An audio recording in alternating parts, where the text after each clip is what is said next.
بسم الله الرحمن الرحيم.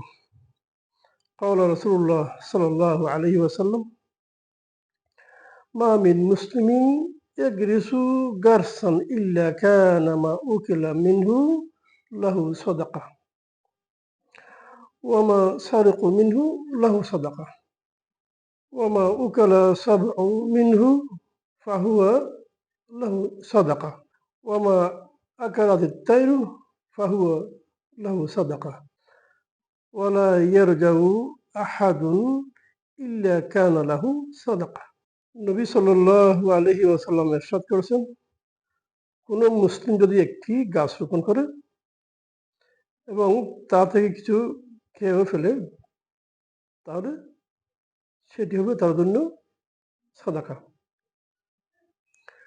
সেখান থেকে যদি কিছু চুরি হয়ে যায়, তাও হবে তার জন্য সাদাকা। সেখান থেকে কোনো জীবজন্তু খেয়ে ফেললেও তা হবে তার জন্য সাদাকা। কোনো পাখিতে খেয়ে ফেললেও তা হবে তার জন্য সাদাকা।